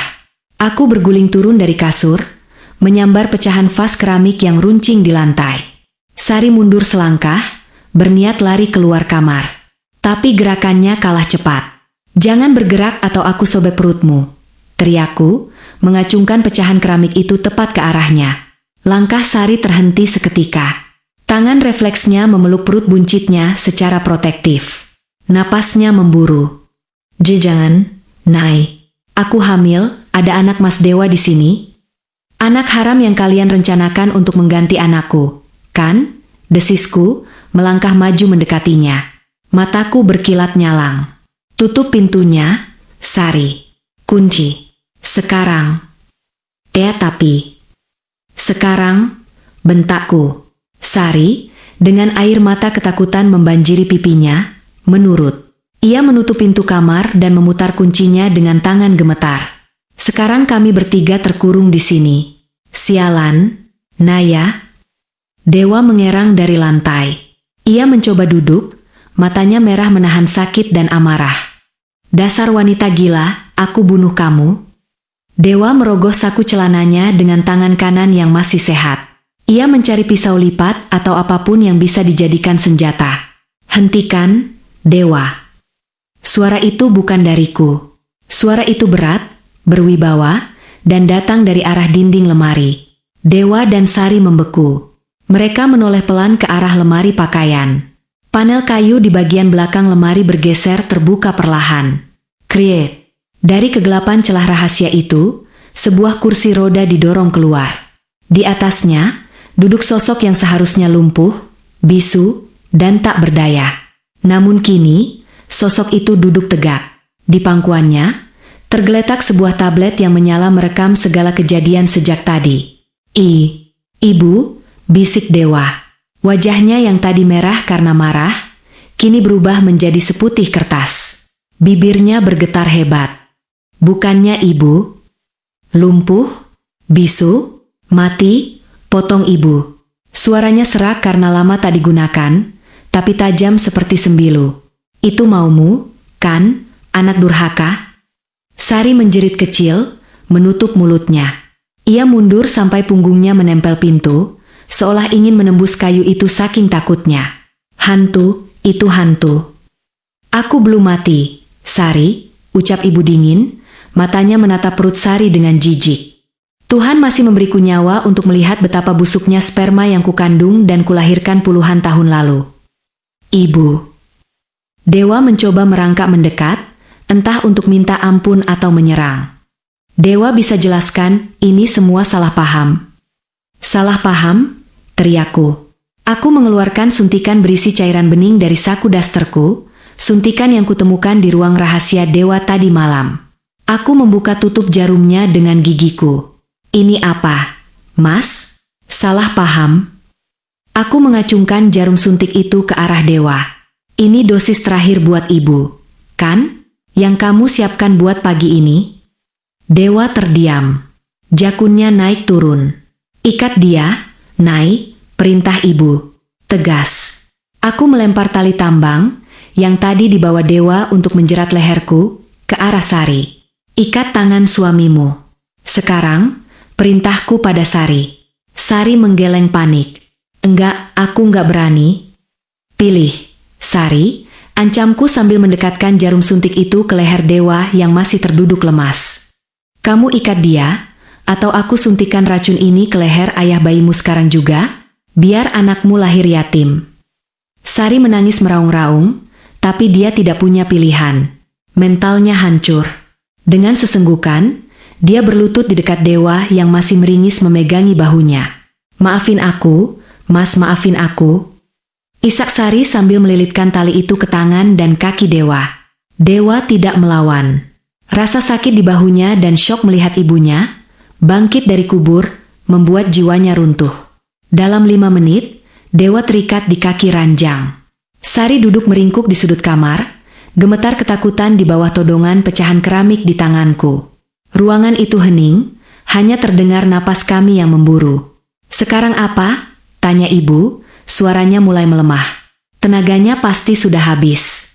Aku menatap dewa yang kini menunduk lesu, lalu menatap Sari. Rencanaku berhasil, aku menang. Tapi kenapa rasanya belum puas? Memanggil polisi sekarang rasanya terlalu mudah bagi mereka. Penjara terlalu mewah untuk kejahatan setega ini. Tiba-tiba, suara bel pintu depan berbunyi. Ting tong. Kami semua tersentak. Dewa mengangkat kepalanya sedikit. Ada kilatan harapan di matanya. Itu pasti Pak RT. Aku janji mau main catur pagi ini. Kalau aku teriak. "Bukan," potong ibu. Ibu mengambil gawai dewa yang retak dari saku celana dewa saat Sari mengikatnya tadi. Ibu menatap layar gawai itu, lalu tersenyum tipis. Senyum yang membuat bulu kuduku berdiri. "Itu bukan Pak RT," kata ibu pelan. "Itu Pak Burhan, notaris keluarga." Ibu menoleh padaku. Dewa mengundangnya pagi ini jam 6.30 pagi untuk tanda tangan surat pengalihan aset dan warisan, dengan cap jempol ibu yang dia kira sudah tidak sadar. Mataku membelalak. Warisan. "Biarkan dia masuk. Nai," perintah ibu. "Buka pintunya." Sambut dia dengan ramah. "Tapi Bu, kondisi Mas Dewa." "Justru itu," sela ibu. Matanya berkilat penuh strategi. "Kita tidak akan menyerahkan Dewa ke polisi sebagai penjahat kriminal biasa. Kita akan hancurkan dia secara hukum, sosial, dan finansial di depan pejabat negara." Ibu menekan tombol intercom di dinding kamar yang terhubung ke pagar depan. "Silakan masuk, Pak Burhan." Pintunya tidak dikunci. "Langsung saja ke kamar utama, kami semua menunggu di sini untuk tanda tangan." Dewa membelalak. Wajahnya bukan lagi takut, tapi hancur total. Dia tahu, begitu notaris masuk dan melihat kondisinya, melihat ibu yang sehat, dan melihat bukti-bukti ini, hidupnya sebagai pengusaha terhormat akan tamat selamanya. Tapi, saat aku hendak melangkah membuka pintu kamar, gawai Sari di lantai bergetar. Sebuah pesan masuk. Layarnya menyala terang, menampilkan preview pesan yang bisa terbaca jelas oleh kami semua. Pengirim, jasa pembersih TKP, Bule. Isi pesan, "Mbak Sari, sesuai orderan Mas Dewa, kami sudah standby di mobil van hitam depan rumah. Karung mayat dan cairan pembersih darah sudah siap. Kami masuk lewat belakang sekarang ya." Darahku berdesir hebat. Mereka tidak hanya berencana membunuh kami. Mereka sudah menyewa tim eksekutor untuk menghilangkan jejak mayat kami. Dan orang-orang itu ada di halaman belakang sekarang. Ketegangan di kamar itu bukan lagi sekadar soal drama keluarga, tapi sudah berubah menjadi situasi hidup dan mati. Jasa, pembersih, itu bukan petugas kebersihan biasa. Mereka adalah spesialis penghilang jejak kriminal yang dibayar mahal untuk memastikan tidak ada bukti pembunuhan yang tertinggal, termasuk mayat. "Kunci pintunya lagi, Nai. Cepat!" teriak ibu, suaranya panik. Aku berlari ke arah pintu kamar, tapi terlambat. Dari arah ruang tengah, terdengar suara langkah kaki berat berlari menaiki tangga. Bukan langkah kaki Pak Burhan yang tua dan santai, tapi langkah tegap 2 atau 3 pria dewasa. Mereka masuk lewat pintu dapur yang kuncinya mungkin sudah diberikan dewa sebelumnya. Di saat bersamaan, suara Pak Burhan terdengar dari arah tangga depan. "Assalamualaikum, Bu, Mas Dewa." Pintunya terbuka kok sepi. Kami terjepit di tengah-tengah. "Bule, masuk, sini." Dewa tiba-tiba berteriak sekuat tenaga, meski mulutnya berdarah. "Habisi perempuan ini, bayaran gue tambah 3 kali lipat. Cepat." "Diam." Aku berbalik dan menampar pipi Dewa keras-keras, tapi teriakan itu sudah menggema. "Bra!" Pintu kamar didorong paksa dari luar. Kuncinya yang memang sudah rusak bekas didobrak Dewa kemarin, langsung jebol seketika. Dua orang pria berbadan tegap dengan masker hitam dan jaket kulit masuk. Di tangan mereka bukan sapu atau pel, melainkan linggis dan gulungan plastik hitam besar. Aura mereka dingin dan mematikan. "Siapa yang harus dibungkus, Bos?" tanya salah satu pria itu, si bule, dengan nada datar, matanya menyapu ruangan. Dia melihat Dewa terikat, Sari meringkuk, dan aku memegang suntikan. Dia tampak bingung sejenak, tapi tidak takut. "Itu yang pegang suntikan sama nenek tua itu," teriak Dewa histeris. "Bunuh mereka sekarang. Jangan sisakan saksi." Si bule mengangguk santai. Dia melangkah maju ke arahku, mengayunkan linggisnya dengan santai. "Oke, sesuai pesanan awal. 2 paket." Aku mundur sampai punggungku menabrak lemari. Lututku gemetar hebat. Suntikan di tanganku terasa tak berguna melawan linggis besi itu. Ibu berusaha memutar kursi rodanya untuk melindungiku, tapi tenaganya terlalu lemah. "Jangan sentuh menantuku," jerit ibu parau. "Minggir, Nek. Atau linggis ini mendarat di kepala duluan," ancam pria kedua sambil tertawa mengejek. "Mati aku. Tamat riwayat kami." Dewa tertawa puas di lantai, matanya berkilat penuh kemenangan gila. "Selamat tinggal, Naya," desis Dewa. Si bule mengangkat linggisnya tinggi-tinggi. Aku memejamkan mata, menanti hantaman yang akan mengakhiri hidupku dan janinku. Astaga, apa-apaan ini? Sebuah teriakan kaget menggelegar dari ambang pintu. Si bule berhenti. Linggisnya menggantung di udara. Semua orang menoleh. Di sana, di ambang pintu yang rusak, berdiri Pak Burhan. Pria tua beruban dengan setelan jas rapi itu berdiri mematung, memeluk tas kerjanya erat-erat. Wajahnya pucat pasi melihat pemandangan di depannya. Dewa terikat, Sari menangis, 2 preman bersenjata, dan aku yang terpojok. Hening 1 detik yang mematikan. Mata si bule melebar. Dia mengenali sosok itu. Pak Burhan adalah notaris senior terkenal di kota ini, wajahnya sering muncul di spanduk dan koran lokal. Membunuh istri dan mertua sakit adalah satu hal, tapi membunuh pejabat pembuat akta tanah di siang bolong, itu tiket ekspres menuju hukuman mati. Ada saksi. Gumam teman si bule gugup. "Pak Burhan." "Lari, Pak, panggil polisi," teriakku sekuat tenaga, memecah kebekuan. Pak Burhan, meski tua, punya refleks yang bagus. Dia tidak lari, tapi dia langsung mengeluarkan ponselnya dan menekan tombol panggilan darurat di layar yang menyala terang. "Saya sedang tersambung dengan Kapolres sekarang juga," gertak Pak Burhan dengan suara berwibawa, meski tangannya gemetar. "Kalian selangkah lagi maju, wajah kalian sudah saya kirim fotonya ke grup Polda." Nyali para pembersih, itu ciut seketika. Mereka pembunuh bayaran untuk kasus sunyi, bukan perampok ban yang siap baku tembak. Ketahuan di depan notaris adalah kegagalan misi total. "Sialan, cabut, jebakan ini," teriak si bule. Tanpa pikir panjang, mereka berbalik arah. Bukan untuk menyerangku, tapi untuk kabur. "Hei, bule, jangan lari. Lepasin gue dulu bangsat," teriak Dewa panik. "Gue bayar lu. Gue bayar." "Bayar pakai apa? Lu bakal busuk di penjara," bentak si bule sambil menendang perut Dewa yang menghalangi jalan keluarnya. "Buge." Dewa mengerang kesakitan, terbatuk darah. 2 preman itu berlari kencang menuruni tangga, menabrak Pak Burhan hingga terhuyung ke samping, lalu menghilang keluar rumah diiringi suara ban mobil yang dipacu gila-gilaan. Suasana kembali hening, menyisakan suara napas kami yang memburu dan erangan Dewa. Pak Burhan membenarkan letak kacamatanya yang miring. Dia melangkah masuk dengan hati-hati, menatap Dewa dengan pandangan jijik yang belum pernah kulihat sebelumnya. "Dewa," ucap Pak Burhan pelan, menggelengkan kepala. "Saya datang untuk mengurus warisan ibumu secara legal. Tapi ternyata saya diundang untuk menyaksikan percobaan pembunuhan berencana." "Pak, tolong Pak. Naya yang gila, Naya yang sewa mereka." Dewa masih mencoba berbohong, air mata buaya mengalir di pipinya. "Dia mau jebak saya?"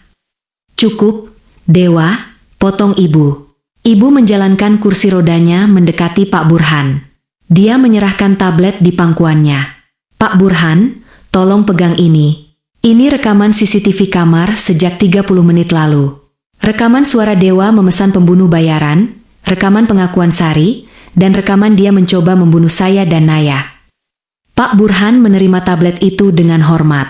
Akan saya serahkan langsung ke jaksa penuntut umum, Bu. Ini bukti sempurna. Tidak akan ada pengacara yang mau membela dia. Sari, yang sedari tadi diam di pojok, tiba-tiba merangkak ke kaki Pak Burhan. Pak, saya cuma diajak, saya nggak tahu apa-apa, saya lagi hamil. Pak. Rengeknya mengibah. Aku melangkah maju, masih memegang suntikan itu, sekarang hanya sebagai simbol kekuatan. Aku berdiri di hadapan Sari. Kamu tahu semuanya, Sari, ucapku dingin. Kamu tahu soal racun tikus. Kamu tahu soal obat aborsi di makananku. Pesan di ponselmu jadi buktinya.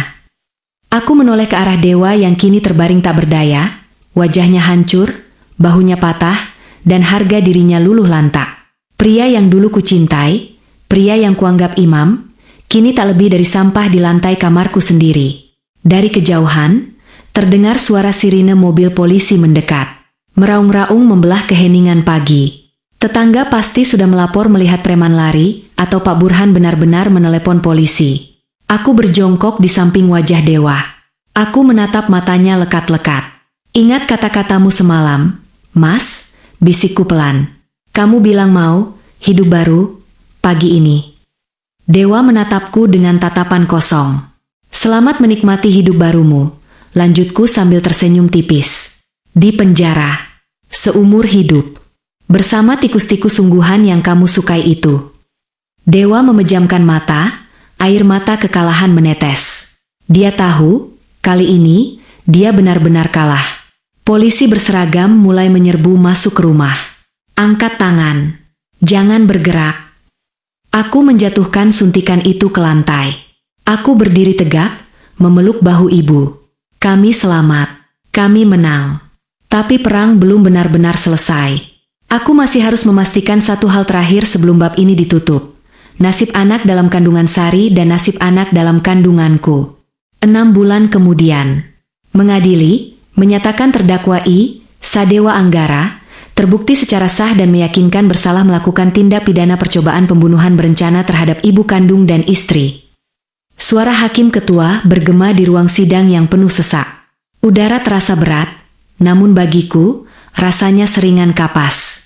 Aku duduk di barisan depan pengunjung, mengenakan terusan hitam longgar yang menyamarkan perutku yang kini membulat 7 bulan. Di sebelahku, ibu duduk tegak di kursi rodanya, bukan karena lumpuh, tapi karena kakinya masih dalam masa terapi pemulihan otot. Wajah ibu berseri, memancarkan aura nyonya besar yang telah kembali bertahta. Menjatuhkan pidana kepada terdakwa I dengan pidana penjara selama 20 tahun. Tok, tok, tok. Ruangan riuh rendah. Wartawan berebut mengambil foto. Di kursi pesakitan, Dewa menunduk dalam. Tubuhnya kurus kering, rambutnya dicukur habis. Bahu kirinya yang patah 6 bulan lalu tidak sembuh sempurna, membuatnya terlihat miring sebelah. Ia tidak lagi tampak seperti eksekutif muda yang gagah. Ia tampak seperti tikus got yang terperangkap di sudut selokan.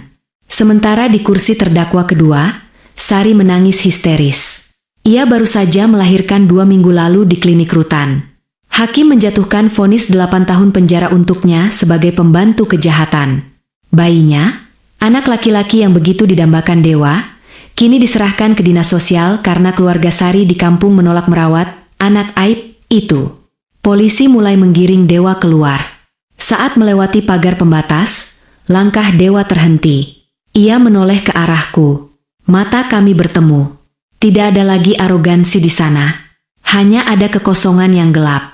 Jaga anak itu, seraknya, matanya tertuju pada perutku. Itu satu-satunya milikku yang tersisa. Aku berdiri perlahan, menatapnya dengan senyum tipis yang dingin. Aku mengelus perutku. Kamu salah, Mas, jawabku tenang, namun cukup keras untuk didengar orang-orang di sekitar kami. Anak ini bukan milikmu. Secara hukum, hak asuhmu sudah dicabut total. Dan secara biologis, aku mencondongkan tubuh sedikit. Aku akan pastikan dia tidak akan pernah tahu nama ayahnya. Dia hanya akan tahu bahwa ayahnya sudah mati. Dewa meraung marah, hendak menerjang pagar pembatas, tapi petugas polisi dengan sigap menyeretnya pergi. Raungan frustrasinya menjadi musik penutup yang indah bagi penderitaanku selama ini. Sore harinya, suasana di rumah sangat berbeda. Rumah, neraka, itu sudah kami jual. Terlalu banyak kenangan buruk di sana. Uangnya kami gunakan untuk membeli sebuah villa asri di pinggiran kota yang udaranya sejuk, jauh dari hiruk-pikuk dan mata-mata tetangga. Aku duduk di teras belakang, menikmati teh hangat dan pemandangan pegunungan. Ibu sedang menyiram bunga anggrek kesayangannya, berjalan perlahan dengan bantuan tongkat kayu cendana. Kakinya sudah bisa menapak kuat. Dokter bilang itu keajaiban, tapi aku tahu itu kekuatan tekad. Naya, panggil ibu lembut. Iya, Bu. Ibu meletakkan alat penyiram tanaman, lalu duduk di kursi rotan di sebelahku. Ia mengeluarkan sebuah amplop coklat tebal dari saku daster batiknya. Pak Burhan baru saja mampir mengantar ini, kata ibu. Aku mengerutkan kening. Apa ini, Bu? Urusan aset Mas Dewa lagi? Bukannya semua sudah disita ban untuk bayar utang-utang judi daring dia yang baru ketahuan itu? Ibu menggeleng. Ia menyodorkan amplop itu padaku. Buka. Aku membuka segel amplop itu. Di dalamnya terdapat sebuah buku rekening tua dan sertifikat tanah. Itu tabungan rahasia ayah mertuamu yang selama ini hilang. Jelas ibu, matanya berkaca-kaca. Ternyata Dewa menyembunyikannya di brankas kantornya, bukan di rumah.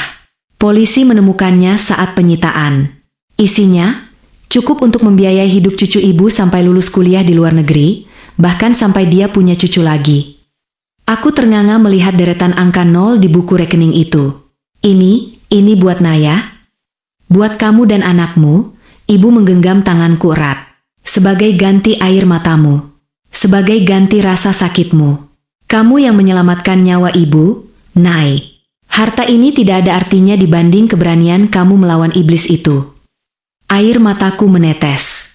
Bukan air mata sedih, tapi air mata haru. Aku memeluk ibu erat. Akhirnya, kami benar-benar bebas. Finansial aman, mental pulih, dan musuh sudah membusuk di penjara. Hidup terasa sempurna. Terlalu sempurna. Ting. Gawai baruku berbunyi di atas meja. Sebuah notifikasi pesan masuk dari nomor tidak dikenal. Awalnya aku ingin mengabaikannya, mengira itu tawaran pinjaman daring atau promo operator. Tapi jariku tergerak untuk membuka layar kunci. Pesan itu singkat. Hanya satu kalimat dan satu foto lampiran. Fotonya buram, diambil secara diam-diam, candid, dari jarak jauh. Foto aku dan ibu yang sedang duduk di teras villa ini. Foto yang diambil detik ini juga dari arah semak-semak hutan di luar pagar villa kami. Darahku berdesir hebat. Jantungku yang tadinya tenang kini berdegup kencang lagi. Aku membaca teks di bawah foto itu. Nomor asing. Mas Dewa memang dipenjara. Tapi, bule, dan temannya belum tertangkap. Nyonya, kami belum terima pelunasan dari suamimu. Jadi, nyawa kalian masih jadi jaminannya. Aku mendongak cepat, menatap ke arah hutan pinus gelap yang memagari villa kami. Angin sore berhembus dingin, menggerakkan ranting-ranting pohon. Di sana, di antara bayang-bayang pohon, aku melihat kilatan lensa teropong memantulkan cahaya matahari senja. Mereka ada di sana, meneror kami. Tanganku terkepal erat, meremas gawai itu. Ketakutan yang dulu ada, kini tidak muncul. Yang muncul justru perasaan aneh yang dingin dan familiar. Perasaan yang sama saat aku memegang vas bunga di atas lemari. Aku menatap ibu yang masih tersenyum melihat bunga anggrek, tidak menyadari bahaya yang mengintai. Aku tidak akan lapor polisi. Polisi terlalu lambat. Aku punya uang miliaran di tangan sekarang. Aku mengetik balasan singkat pada nomor asing itu. Naya, berapa Dewa bayar kalian? Aku bayar 10 kali lipat. Tapi dengan satu syarat, bawakan aku kepala Dewa di penjara malam ini juga. Aku menekan tombol kirim. Senyum tipis terbit di bibirku. Babak baru kehidupanku dimulai. Bukan sebagai korban, tapi sebagai pemain utama. Tamat.